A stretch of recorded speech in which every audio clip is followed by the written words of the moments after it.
انسان کے لیے وہی کچھ ہے جس کے لیے وہ کوشش کرتا ہے۔ اللہ تعالیٰ کسی قوم کی حالت کو نہیں بدلتا جب تک کہ وہ خود اپنی حالت کو نہ بدلے، اور تمہارے رب کا فیصلہ یہ ہے کہ اس کے سوا کسی کی عبادت مت کرو، اور والدین کے ساتھ اچھا سلوک کرو۔ اگر تمہارے پاس ان میں سے ایک یا دونوں بڑھاپے کو پہنچ جائیں تو انہیں اف تک نہ کہو اور مت جھڑکو، اور ان سے عزت کے ساتھ بات چیت کرو۔ اور ہم نے انسان کو اپنے والدین سے نیک سلوک کرنے کی ہدایت کی ہے، اور میرا بھی شکر کرتا رہے اور اپنے ماں باپ کا بھی۔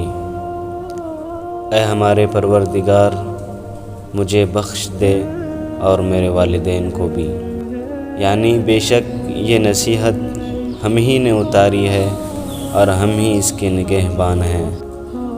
ان لوگوں سے کہو کہ کیا جاننے والے اور نہ جاننے والے ان پڑھ برابر ہو سکتے ہیں؟ ہرگز نہیں۔ اور تم سب مل کر اللہ کی رسی کو مضبوطی سے تھامے رہو اور تفرقے میں نہ پڑو۔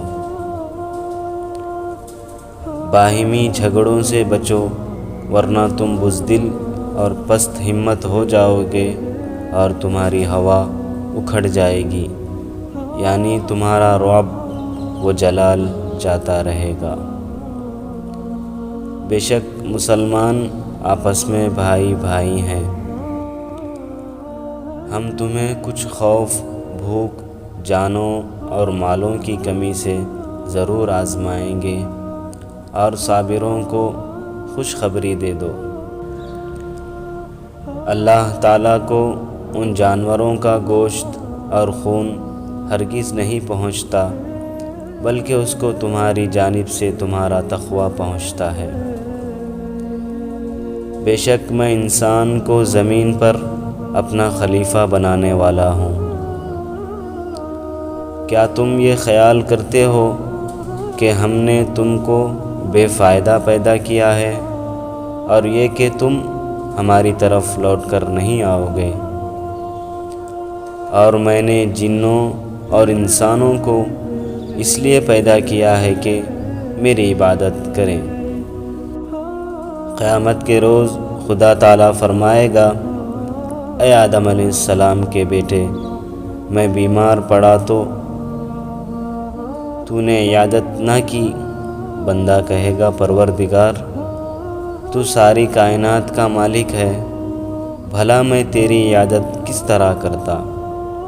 خدا کہے گا، میرا فلاں بندہ بیمار پڑا، تو نے اس کی عیادت نہ کی؟ اگر تو اس کی عیادت کو جاتا تو مجھ کو وہاں پاتا۔ اور اللہ تعالیٰ کے لیے لوگوں پر بیت اللہ کا حج فرض ہے جو وہاں جا سکتے ہوں۔ اللہ تعالیٰ محنت کرنے والوں کو دوست رکھتا ہے۔ اللہ تعالیٰ صبر کرنے والوں کے ساتھ ہے۔ اللہ تعالیٰ دغا بازوں کو دوست نہیں رکھتا۔ اللہ تعالیٰ وعدہ خلاف نہیں ہے۔ جنہوں نے نماز کو ضائع کیا وہ عنقریب جہنم کے خاص طبقے میں ڈالے جائیں گے۔ بڑائی صرف اللہ کے لیے ہے۔ اللہ کا نور زمین اور آسمان میں ہے۔ اللہ تعالیٰ ہر چیز پر قادر ہے۔ بے شک اے نبی صلی اللہ علیہ وسلم، ہم نے تمہیں تمام جہانوں کے لیے رحمت بنا کر بھیجا ہے، اور ہم نے تمہارا ذکر بلند کیا۔ لوگو، تم کہیں بھی ہو، موت تم کو آ کر ہی رہے گی۔ اللہ تعالیٰ اور اس کے فرشتے درود و سلام بھیجتے رہتے ہیں نبی صلی اللہ علیہ وسلم پر۔ اے ایمان والو، تم بھی نبی کریم صلی اللہ علیہ وسلم پر خوب صلاۃ و سلام بھیجو۔